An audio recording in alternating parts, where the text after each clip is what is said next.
Thank you, Attorney General. Thank you, Minister in the Ministry of the Attorney General and Legal Affairs, and welcome to Parliament, Madam PS, and also the senior executives of the Attorney General Department. Welcome. Honourable members, the question is that the sum of Head 23, Office of the Attorney General and Ministry of Legal Affairs, $418,131,000. I will now invite the Attorney General to make a brief opening statement, not exceeding 5 minutes. Mr. AG. Thank you very much, Mr. Chair. It is my honor and distinct privilege to once more appear before this esteemed House, Mr. Chair, to examine our achievements of this ministry for the fiscal year 2024-2025 and to present the financial allocations and foreseeable expenditure of the Office of the Attorney General and Ministry of Legal Affairs for the upcoming fiscal year. The Office of the Attorney General and Ministry of Legal Affairs has an indispensably important role as guardian of the public interest, ensuring justice is administered whilst providing legal advice and support to the government and various state bodies and state entities. In the past year, Mr. Deputy Chair, we've made significant strides in enhancing the efficiency and effectiveness of the legal system in Trinidad and Tobago and conferring the advice, rendering the advice which we are constitutionally charged to do. The improvements which we can record in the year just gone involves a substantial investment in modernizing our operations and services to better serve the public and to advance our nation's legal framework. And today I'd like to outline how the allocated funds will continue to drive these advancements, support our operational needs, and ensure that we meet our obligations domestically and internationally. We will look at the legislative modernization of court process, our digitization, our human resource and capacity building, and in total, we will look to the imperative that we remain aligned with international standards in the administration of justice and financial governance. Mr. Deputy Chair, I'm very confident that the allocation set out for the Office of the Attorney General and Ministry of Legal Affairs will ensure the continued delivery of justice and exceptional legal services to the public of Trinidad and Tobago. And I want to go on record to thank the staff, legal and non-legal, of this ministry, whose dedication and commitment to professionalism is exceptional and outstanding, and without which I could not do the job that I undertake to do in the oath that I have taken. Thank you very much, and I hold myself available to answer questions as may be asked. Honourable Attorney General. Honourable members, the question is that the sum of $418,131,000 for Head 23, Office of the Attorney General and Ministry of Legal Affairs stand part of the schedule. Honourable members, the sum of $418,131,000 for Head 23, Office of the Attorney General and Ministry of Legal Affairs is comprised of monies proposed for expenditure under the following subheads and items to be found in the draft estimates of recurrent expenditure and the draft estimate of development program. We will now proceed to consider the draft estimates of the recurrent expenditure. Subhead 01, Personal Expenditure, Item 001, General Administration, page 157 of the recurrent expenditure booklet. Item 002, Law Reform Commission. Item 003, Equal Opportunity Commission, page 158. Item 005, Law Revision Commission. And I recognize Baratara Sanwan. Item 005. Thank you very much, Mr. Deputy Chair. Welcome, Attorney General, and also Minister in the Ministry of the Office of the Attorney General, PS, and all other staff who are with us here today. Attorney General, in relation to this line item, of the Law Revision Commission, the remuneration to board members at line item 06, I noticed there was an allocation of $162,000, but there was no expenditure for fiscal 2024 Is there a reason why there's no expenditure there? There's no board. Thank you very much, member. The reason why there is no item there is the board is in the process of being appointed. There is as yet no board. Sure. AG, I ask in the context that we have the laws being revised. I believe the last time was in 2016, and we had several omnibus legislation that came thereafter, and therefore the laws are really in need of revision. So is there an anticipated time when the board will be appointed? I would expect that the board will be appointed in the very short future. Sure. Item 007, Intellectual Property Office, page 159. Item 009, Criminal Law Department. Proceed, member for Bartara Sanwan. Attorney General, I'm on line item 23, which deals with salaries, direct charges, the allocation of $14 million for 2025. Can you give this committee an indication of the total staff we have right now at the Office of the DPP, legal that is, and also the number of vacancies we have? Yes, I can. Thank you, Mr. Thank you. Thank you, member. The current established staff at the Office of the Attorney General is 2,180 positions. Office of DPP, sorry, AG. DPP, Yes. thank you. I beg your pardon.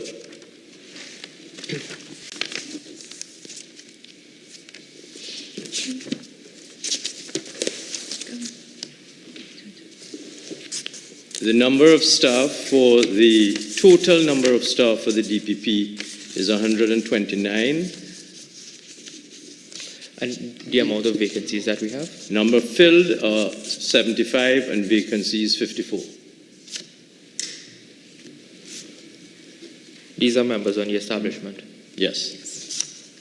When we get to the contract, when we get to the goods and services, I'll ask for the contract employee. Item 009, Criminal Law Department. Subhead 02, Goods and Services. Item 001, General Administration, pages 160 to 161. Member for Bartara Sanwan. Attorney General, I think this is where we get to the contentious matter of fees at line item number 23, legal fees. Last year we had an incredible spend of $158 million in legal fees based on the revised estimates that are provided to us here. The original allocation was $40 million, but we came back in the mid-year review for further supplementation to take us up to $158 million in fees. Is the Attorney General still bound by not disclosing the names of the attorneys who would have collected these fees? The position of this Attorney General member is that if a name of an attorney is asked of me, I will respect that attorney's name, and I would first seek that attorney's consent before I give any names. We had, from the fiscal 2024, a letter that was sent to the Parliament with a breakdown of some of the attorneys who have consented to their names that for disclosure in terms of the fees that they collected. And that was a very small amount as compared to the large expenditure. Is the Attorney General willing, as done in the past, to release all of the names even without the consent of the attorneys? I thought I just answered that. I would first ask for their consent, and if I got their consent, I would give the name. Attorney General, I think this may have. Would the Attorney General be so minded to provide to this committee a copy of the legal opinion that says that you ought to not disclose the names of the attorneys unless you have consent, please? But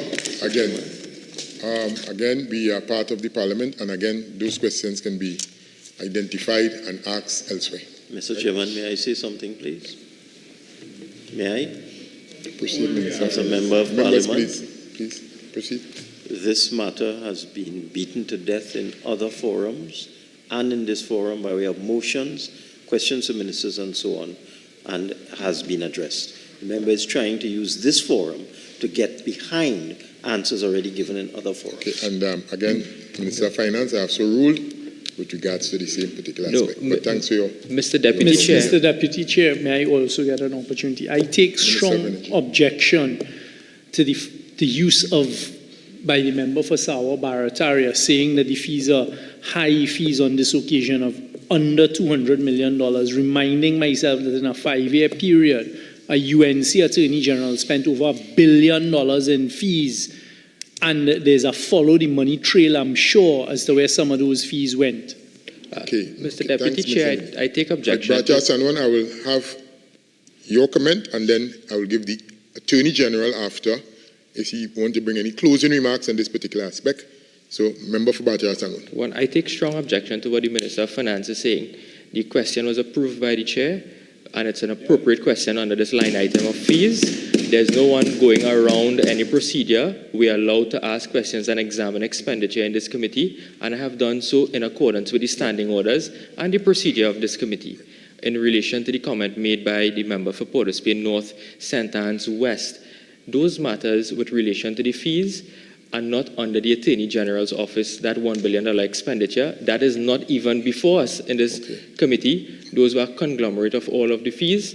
We have the records, Mr. Deputy Chair, member. but I must register that this spend of $158 million is one of the highest expenditure in any single financial year under the office of the Attorney General. Okay, Member for Bracha Sanwan.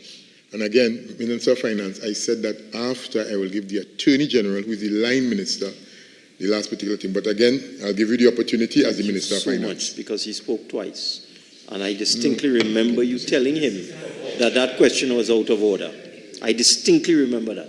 So it is wrong for him to say you approved the question, because you did Chairman, are not. we guided by And again- proportionality and so on now? Okay.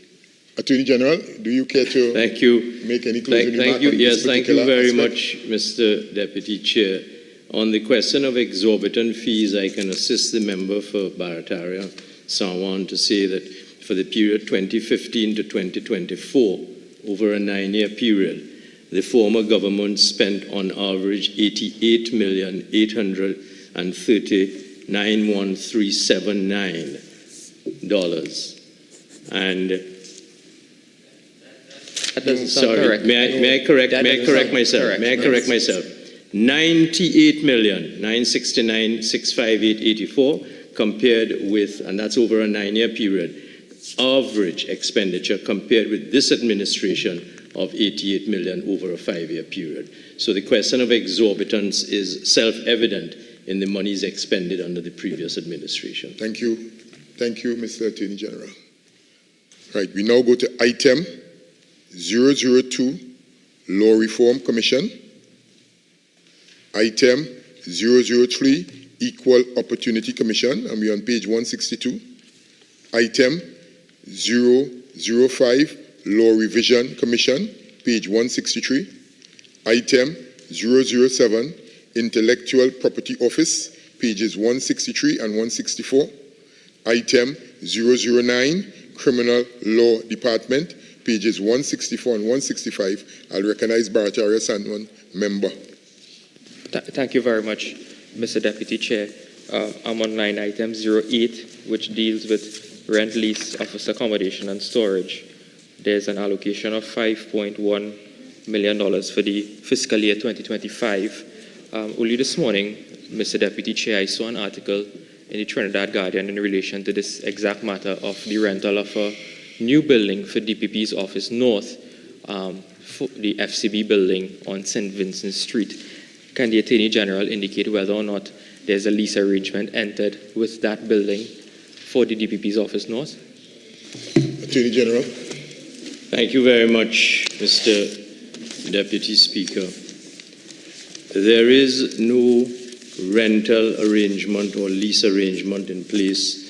I am not sure of the article that the member is speaking to, but what I can say as a matter of fact, and it is a recent fact that has been confirmed, and it is that the Minister of Finance is about to sign off on a purchase of the FCP building, and that purchase is to purchase that building for the accommodation of the DPP.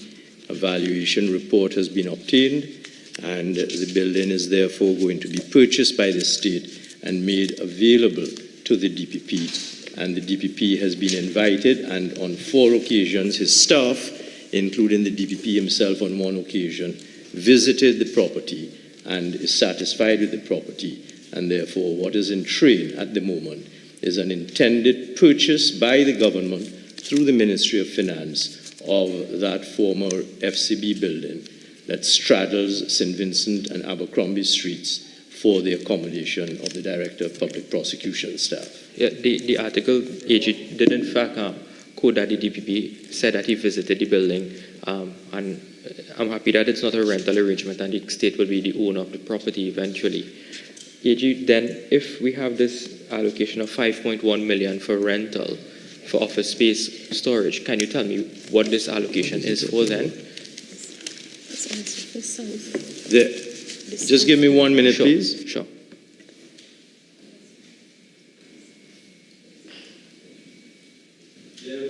The DPP, as you might appreciate, member, services all of Trinidad and Tobago. There is, or are rather, premises in South Trinidad.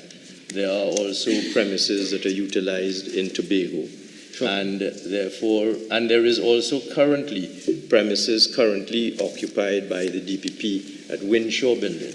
And therefore, there has to be an allocation for rental with respect to the other sub-offices of the DPP. I thought you were asking me about the arrangements for the building that is intended to be purchased in Port of Spain.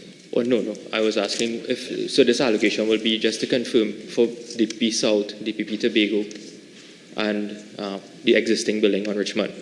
Yes, the offices that are currently leased for purposes of the criminal law department, that is to say the DPP, are a townhouse in Signal Hill, Lowlands Mall, DPP office Gulf City, and Gulf City Laramie.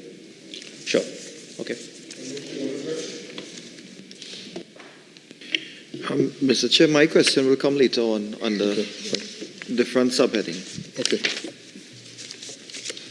Subhead 03, minor equipment purchases. Item 001, general administration, page 165. Item 002, law reform commission.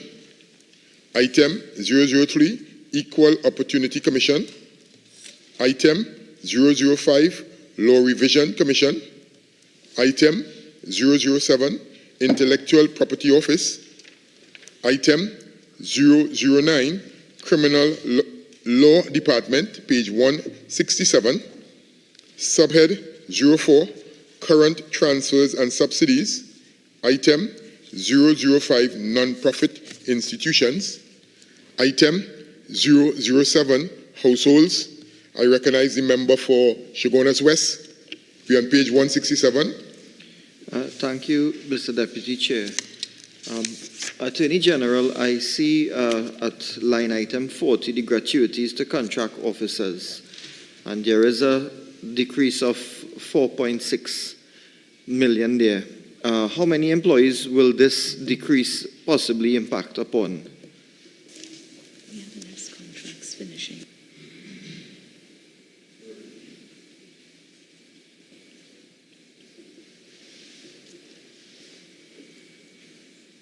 I'm instructed, member for Chaguanas West, that in this fiscal we have less contracts concluding, and this figure doesn't relate to specific employees. It's simply that we have a lesser sum by way of gratuity for this year. Thank you, AG. Item 009, other transfers. Item 010, other transfers abroad. Honourable members, we will now move to the draft estimates of the development program.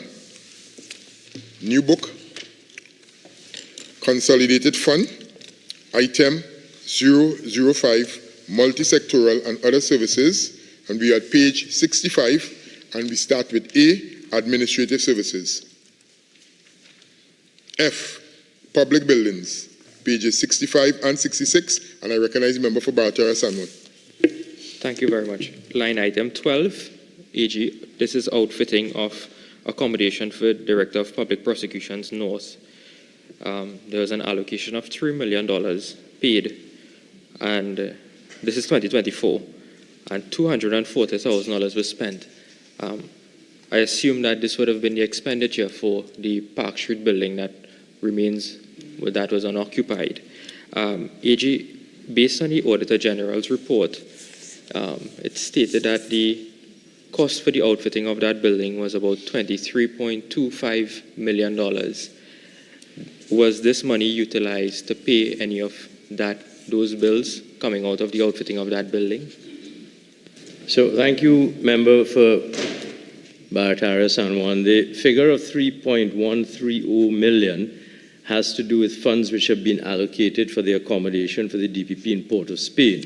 And that is going to go to outfitting of the building that is being purchased by the Minister of Finance, because after purchase, that building will have to be outfitted for the accommodation. AG, I think you misinterpreted the question. That's for fiscal 2025 you're referring to. I was referring to the spend for 2024, fiscal 2024. 3 million that was allocated, not the 3.1.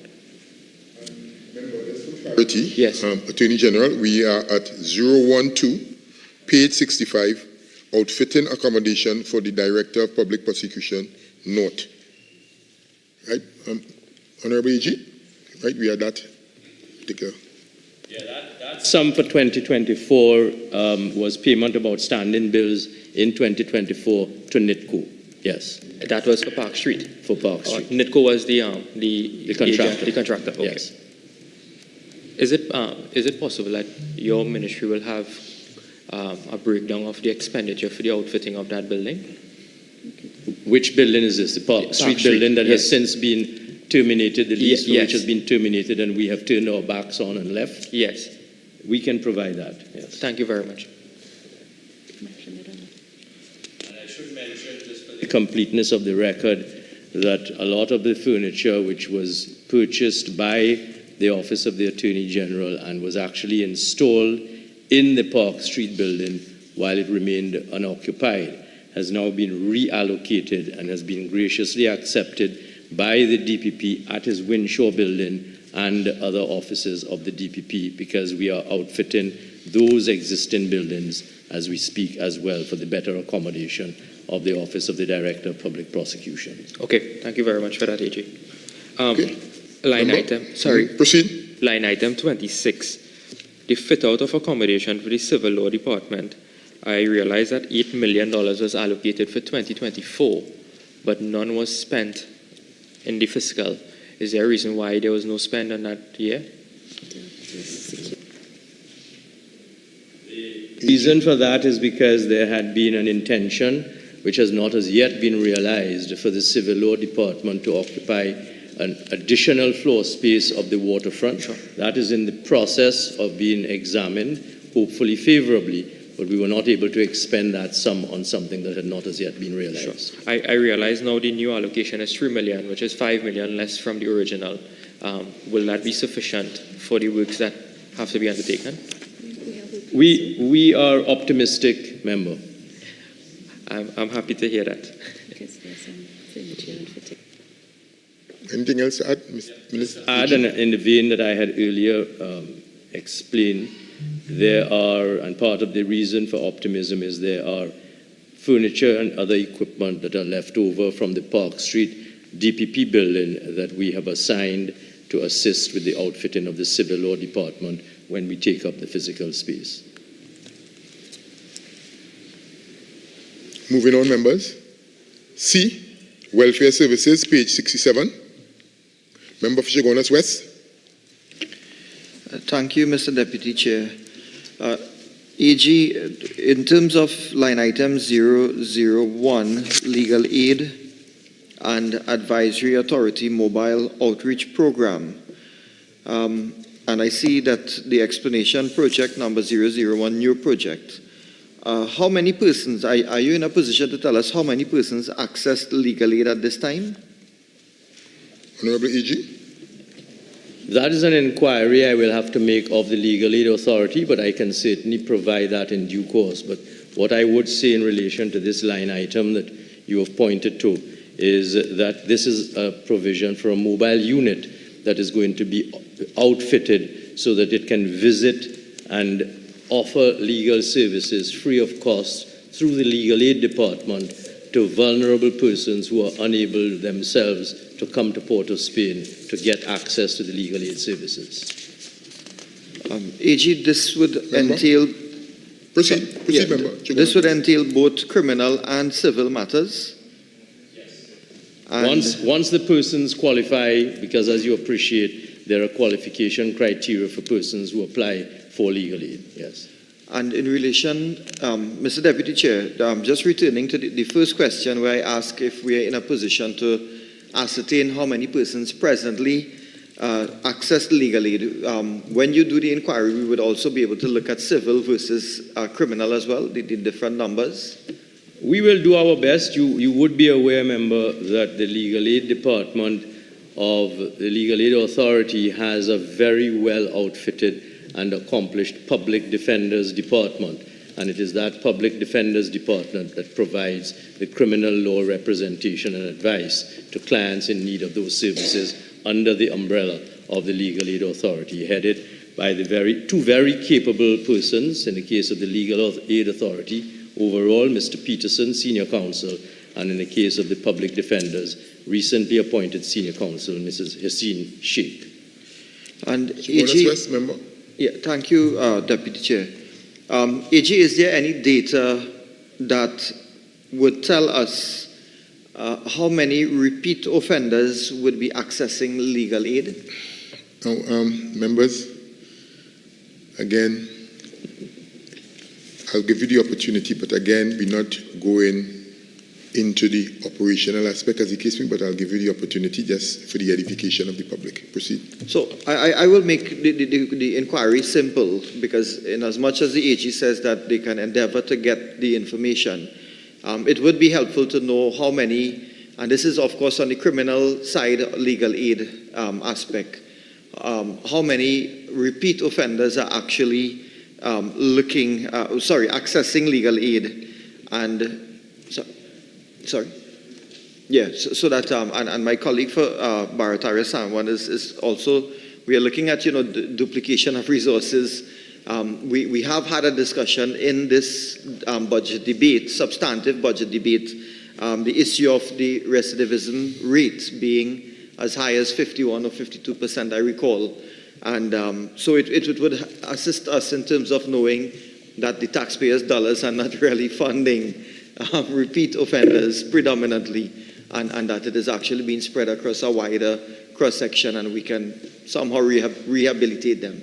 So I leave that as general as that, and hopefully the AG may be able to give us some info on that in due course. In general, you'll have the opportunity to Just respond. thank you very much, Mr. Deputy Chair, and to answer the member for Chaguanas West, it certainly is not my understanding that the legal aid funds recidivism, but I will put the inquiry for this statistic out, and to the extent that I am able to answer it, I very much doubt that information is available because it's just not on record as an existing fact, but I will put the inquiry out. Member for Barataria Sanwan. Thank you very much. AG, earlier on you said, with respect to this line item, legal aid is to purchase basically assets for this mobile outreach program. Can you tell us the anticipated assets that they intend to acquire for this outreach? What? Can you repeat that question? The anticipated assets that they want to purchase. Well, it's for the purchase and outfitting of a vehicle, and the vehicle will be staffed with lawyers and staff, and hopefully Wi-Fi services that can allow the staff, as they travel through Trinidad and Tobago, offering the services to the vulnerable clientele to be able to provide proper legal advice and other legal services. Has a vehicle been acquired as yet? It is in the process. It has to go through the procurement process. Sure, okay.